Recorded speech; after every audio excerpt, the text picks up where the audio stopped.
नमस्कार and welcome to Curiously Education. आज 4 फरवरी 2022 है। मैं हूं प्रशांत मावानी। दोस्तों, लेक्चर की पीडीएफ को डाउनलोड करना चाहते हैं तो check out my Telegram channel. आप मुझे इंस्टाग्राम, फेसबुक, ट्विटर पर भी मैसेजेस कर सकते हैं। मोटिवेशनल कोट्स, मोटिवेशनल स्टोरीज के लिए स्पॉटिफाई, गाना, जियो सावन, गूगल पॉडकास्ट, इसके अलावा विंक म्यूजिक है, अमेजोन म्यूजिक है, जो भी ऐप आप यूज़ कर रहे हैं सभी ऐप्स पर क्यूरियसली फॉरएवर अवेलेबल हैं। बहुत मज़ा आएगा, डू चेक इट आउट। मेरी 2 चैनल्स हैं, एक है क्यूरियसली एजुकेशन जो अभी आप देख रहे हैं और एक है क्यूरियसली फॉरएवर। दोनों को सब्सक्राइब करना ना भूलें। आज का वीडियो अगर आपको पसंद आया तो हिट द लाइक बटन और याद रखिए आप ही इस सीरीज़ के ब्रांड एम्बेसडर हैं। दूसरे लोगों के साथ आप इस वीडियो सीरीज़ को शेयर ज़रूर कीजिएगा। तो आज का हमारा पहला टॉपिक है सर्विसेज सेक्टर, यानी कि जो सेवा का क्षेत्र है उसकी क्या सिचुएशन है। जनवरी 2022 की बात करें तो भारत का सर्विसेज सेक्टर जो है वो थोड़ा मॉडरेट हुआ है। एक स्पीड से जो आगे जा रहा था, ऊपर बढ़ रहा था, तो अब हमें उसमें थोड़ा एक स्पीड में थोड़ा स्लो डाउन देखने को मिल रहा है। अगर ग्राफ देखें तो कुछ इस प्रकार का हमें देखने को मिलता है। क्या रीज़न है? Reason is of course Omicron. और क्या क्या चीज़ें हो रही हैं। New business rose to and noticeably slower rate. जो नया बिजनेस मिलता है, नए ऑर्डर्स मिलते हैं, तो ये ऑर्डर्स बिजनेसेस को कम मिल रहे हैं। Number 2, job shedding continued. लोगों की जो जॉब्स जा रही हैं तो आज भी ये हो रहा है। जॉब्स जनरेट तो एक तरफ हो रही है, नो डाउट। ऐसा मैं नहीं कहूँगा और ऐसा कहना भी गलत होगा कि कोई नई जॉब्स ही जनरेट नहीं हो रही है, लेकिन जो पहले लोगों की जॉब्स थी तो बहुत सारे लोगों की जॉब्स जो है वो अब जा रही हैं। बिजनेस कॉन्फिडेंस के ऊपर एक इम्पैक्ट आया है। डिस्ट्रॉय नहीं हुआ है, नेगेटिव नहीं हुआ है, लेकिन इम्पैक्ट हमें देखने को मिल रहा है। अब कुछ इंडेक्सेस को देख लेते हैं। 2 इंडेक्स को देखेंगे हम यहाँ पर। अब इंडेक्स जो हैं उसमें यह भी होता है कि सभी नहीं, लेकिन कुछ इंडेक्स में ऐसा होता है कि नंबर्स दिए जाते हैं। अगर 50 से ज़्यादा नंबर दिखाई देता है, इसका मतलब ये है कि इसका एक्सपांशन हो रहा है, यानी कि इसमें वृद्धि आ रही है, ये ज़्यादा हो रहा है।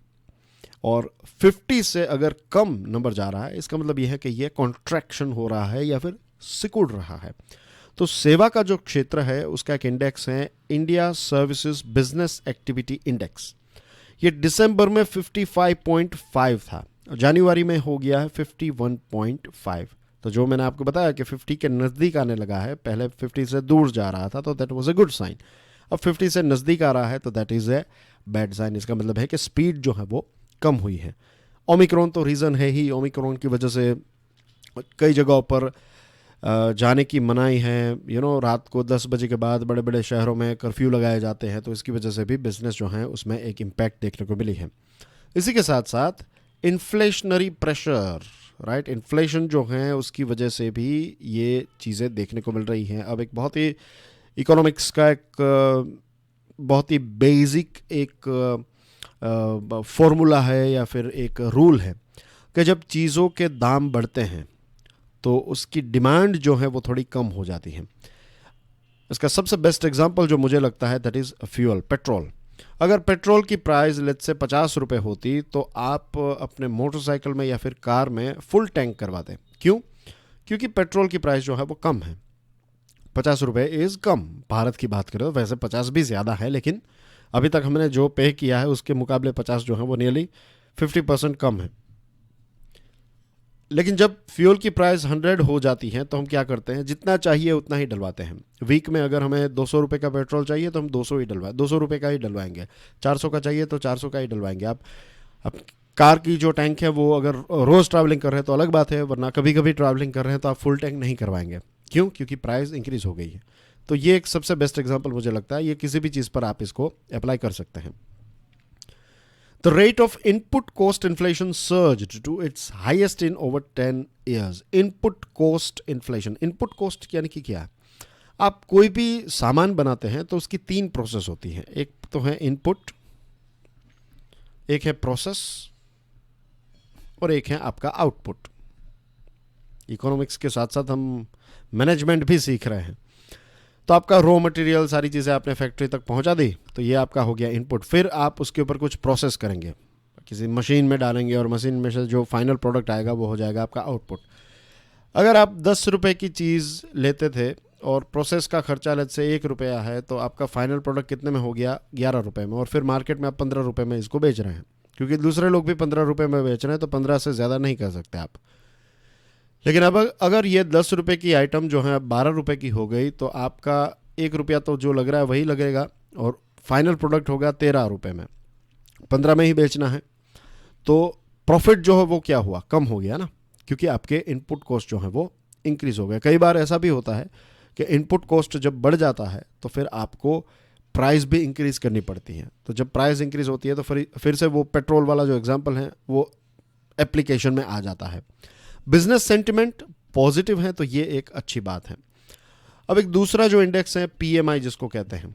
अब मैन्युफैक्चरिंग का जो PMI है, ये अभी तक जो हम बात कर रहे थे ये सर्विस के बारे में बात कर रहे थे। ये PMI जो है मैन्युफैक्चरिंग वाला, तो जनवरी 2020 में ये डिक्लाइन हुआ। ये पहले दिसंबर में 55.5 था, ये भी कम हुआ है। और एक PMI सर्विस का भी होता है और कंपोजिट भी होता है। तो सर्विस का देख लीजिए आप, ब्लू वाला, तो दिसंबर में ये 55 से ऊपर था, लगभग 55.5 था ये वाला। और कंपोजिट जो है, कंपोजिट का मतलब होता है कि दोनों का मिक्स, सर्विसेज और मैन्युफैक्चरिंग दोनों को मिलाकर देखा जाता है। तो ये भी काफ़ी अच्छा था, 56 से थोड़ा ज़्यादा था। जनवरी में सिचुएशन देखिए, एक बहुत बड़ा ड्रॉप देखने को मिला है, और यहाँ पर भी एक बहुत बड़ा ड्रॉप देखने को मिला है। Moving on to the next item, ये इकोनॉमिक टाइम्स का एक इंटरेस्टिंग एडिटोरियल है, energy transition in an energetic budget. जो हमारा लेटेस्ट बजट रिलीज़ हुआ है, तो ये बजट इंटरेस्टिंग इसलिए भी है क्योंकि भारत सरकार ने या फिर हमारे देश ने जो नेट ज़ीरो एमिशन का वादा किया है कि 2070 तक हम नेट ज़ीरो को अचीव करेंगे, तो ये कमिटमेंट के बाद ये पहला बजट है। और इस बजट में एक क्लियर सिग्नल हमें देखने को मिल रहा है कि भारत सरकार जो है वो एनर्जी ट्रांजिशन, यानी कि जो फॉसिल फ्यूल हम यूज़ कर रहे हैं, कोयला, पेट्रोल, डीजल, ये सारी चीज़ों से अब धीरे धीरे हम ग्रीन एनर्जी की तरफ आगे बढ़ रहे हैं। और इस बजट में ये क्लियरली हमें देखने को मिलता है। ग्रीन एनर्जी, इलेक्ट्रॉनिक व्हीकल्स, इन सारी चीज़ों को काफ़ी सपोर्ट देने की बात बताई है। एनर्जी ट्रांजिशन जो है ना, ये आने वाले समय में आपका ग्रोथ और डेवलपमेंट दोनों तय करेगा कि आपकी इकोनॉमी कैसे ग्रो होगी, कितनी ग्रो होगी और कितना डेवलपमेंट होगा आपके देश में। ये एनर्जी ट्रांजिशन में आप कितने अच्छे हैं वो भी तय करेगा। पहले ऐसा था कि बिजनेस, आप फाइनल प्रोडक्ट जो बनाते हैं, जैसे कि कार्स की बात करें, तो पहले आज से कुछ सालों पहले, 10-15 साल पहले, हम जब कार खरीदने जाते थे तो उसके लुक को देखते थे कि कार दिखने में कितनी कैसी है, स्पेस कितनी है, एयर कंडीशंस और वो सारी चीज़ें, और इंफोटेनमेंट सिस्टम जो आपकी म्यूज़िक एक्सेट्रा, हैंडलिंग कैसा है, इंजन कितना बड़ा है, माइलेज कितनी देती है, ये सारी चीज़ें हम देखते थे। अब हम ये भी देखने लगे हैं, आप देखिएगा एडवर्टीजमेंट में भी अब लिखा हुआ आता है, जो न्यूज़पेपर्स और अलग जो ब्राउशर्स होते हैं उसमें लिखा हुआ होता है कि ये कितना कार्बन एमिट करते हैं। अब कंपनीज के लिए सिर्फ पावरफुल इंजन और ज़्यादा माइलेज नहीं, लेकिन कम कार्बन एमिशन भी एक बहुत ही इंपॉर्टेंट फैक्टर बन चुका है। अगर ज़्यादा कार्बन एमिट करेगी आपकी कार, तो फिर आपकी कार के ऊपर उतना ज़्यादा टैक्स लगेगा, तो इतनी महंगी हो जाएगी। तो हर एक क्षेत्र में ये चीज़ हमें देखने को मिल रही है। Energy sector is critical to climate transition. अगर हम हमारे पर्यावरण में जो बदलाव हैं उसको रोकना चाहते हैं, तो एनर्जी सेक्टर उसमें एक बहुत ही इंपॉर्टेंट रोल प्ले करता है। और सिर्फ एनर्जी सेक्टर नहीं, भारत सरकार ने तो एनर्जी के साथ साथ दूसरी जो ऐसी चीज़ें जो इसके साथ इनडायरेक्टली डायरेक्टली जुड़ी हुई है, जैसे कि नेचुरल फार्मिंग को और ज़्यादा बढ़ावा दिया जाएगा। गंगा तट पर जो छोटे छोटे गांव हैं, तो उन गांवों में नेचुरल फार्मिंग ज़्यादा हो, केमिकल का कम इस्तेमाल हो। फिर मिलेट जैसे क्रॉप को और ज़्यादा, कोर्स ग्रेन्स जिसको हम कहते हैं, जो वीट और राइस हैं, तो ये क्लाइमेट की इम्पैक्ट इनके ऊपर ज़्यादा होती है। लेकिन मिलेट, बाजरा, इन सारे अलग अलग क्रॉप्स के ऊपर क्लाइमेट चेंज की इम्पैक्ट इतनी ज़्यादा नहीं होती है। उनको उतनी अच्छी मिट्टी भी नहीं चाहिए, राइट। रीजनेबली ओके टाइप की मिट्टी में भी, ज़मीन में भी ये अच्छी पैदावार आप ले सकते हैं। एमिशन कम करने की बात है, किसानों की जो इनकम इंक्रीज़ करने की बात है, और फूड वेस्टेज जो है उससे भी, आप पानी का वेस्टेज होता है, फूड ज़्यादा प्रोड्यूस करते हैं और फिर वेस्ट होता है, तो पानी का, केमिकल्स का ज़्यादा उपयोग होता है। इसके अलावा से भी कार्बन एमिट होता है, ग्रीन हाउस गैसेस एमिट होते हैं। तो ये भी चीज़ें जो हैं वो कम करने की कोशिश, तो ओवरऑल एक होलिस्टिक तरीके से सरकार जो है अब इस चीज़ को देख रही है।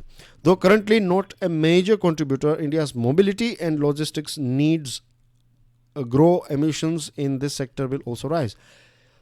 जैसे भारत में अभी जो भारत की मोबिलिटी और लॉजिस्टिक्स हैं वो उतना ज़्यादा कंट्रीब्यूट नहीं कर रहे हैं कार्बन एमिशन में, कर रहे हैं लेकिन उतना ज़्यादा नहीं।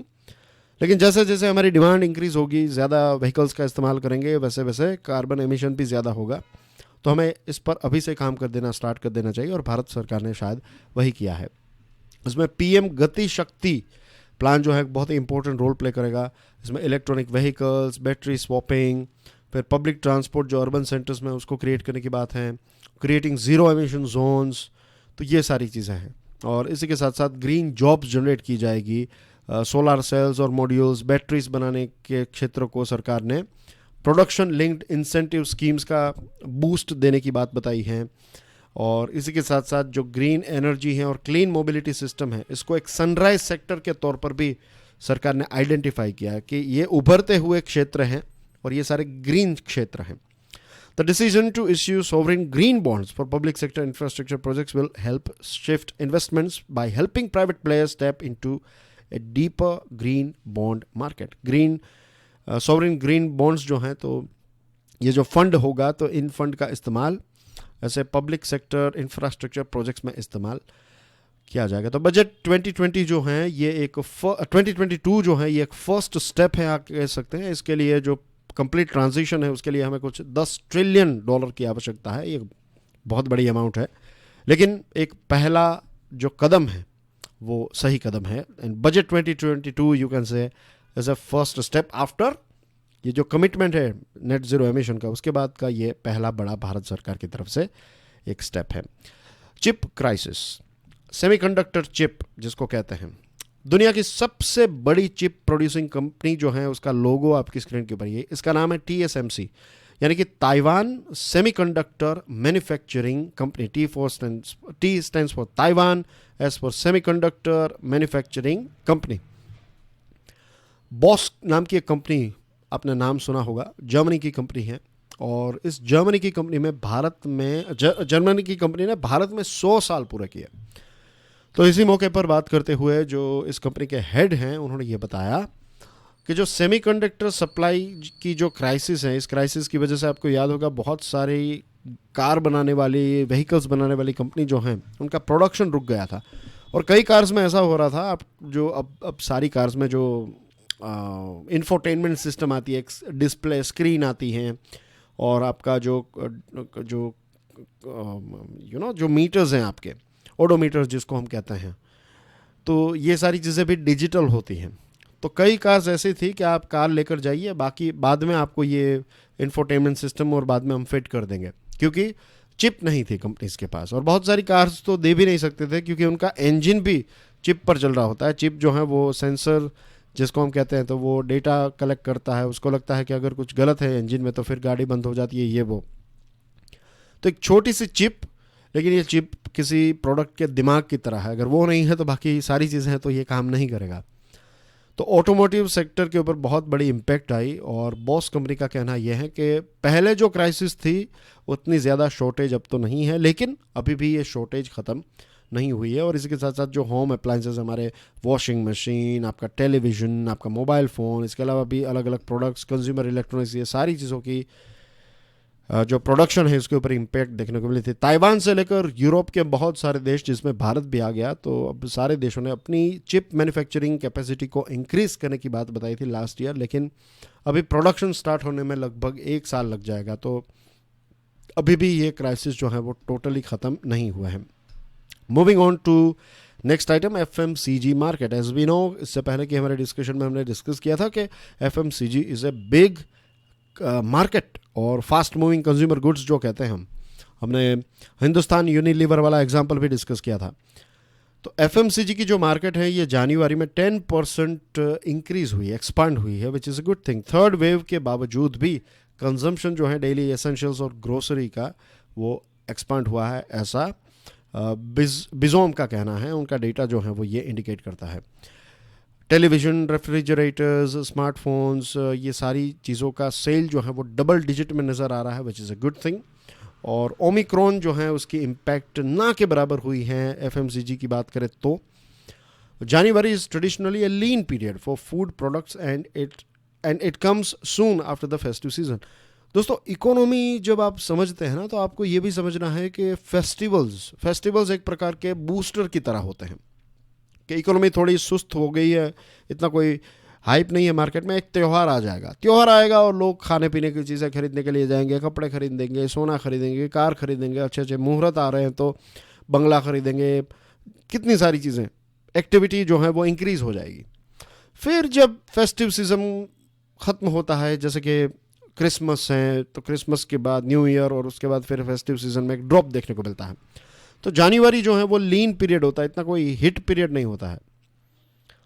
लेकिन इसमें भी जनवरी लीन पीरियड होने के बावजूद भी जो, और साथ में ओमिक्रॉन का रेस्ट्रिक्शंस था, तो इसके बाद भी जो पैकेज्ड फूड है ना उसका सेल्स काफ़ी अच्छा हुआ और इसकी वजह से ओवरऑल जो मार्केट है उसको एक बूस्ट मिला है। ऐसा पार्ले प्रोडक्ट के जो एक हेड हैं, कैटेगरी हेड है, तो उन्होंने इकोनॉमिक टाइम्स को ये अपने इंटरव्यू में बताया है। कल मैंने जो प्रश्न पूछा था उसका आंसर है 15%। आप में से बहुत सारे स्टूडेंट्स ने राइट आंसर दिया है, तो कंग्रेचुलेशन। और आपके लिए एक बहुत इंपॉर्टेंट है वर्ल्ड इनइक्वालिटी रिपोर्ट 2022। तो इसमें यह पूछा गया है कि किसने सबसे ज़्यादा ग्लोबल वेल्थ को डिसप्रपोर्शनेटली ज़्यादा इनके पास अब आ चुकी है वेल्थ, तो कौन सी कैटेगरी के लोग हैं? पॉलिटिशियंस हैं, ग्लोबल मल्टी मिलियनर्स हैं, टेक फर्म्स हैं, या फिर फार्मास्यूटिकल कंपनीज हैं? और एक और प्रश्न इसी के साथ जुड़ा हुआ है कि ये वर्ल्ड इन इक्वालिटी रिपोर्ट कौन निकालता है? वर्ल्ड बैंक निकालती है, यूनाइटेड नेशंस निकालती हैं, IMF निकालती हैं? Give me the answer, Google कीजिए, आंसर ढूंढिए और ये दोनों आंसर्स को आप कमेंट सेक्शन में जल्द से जल्द पोस्ट कीजिए, ठीक है? तो मिलेंगे फिर, तब तक के लिए enjoy your studies, don't forget to subscribe, share भी ज़रूर कीजिएगा इस वीडियो को। वीडियो पसंद आया तो hit the like button. God bless you all, जय हिंद।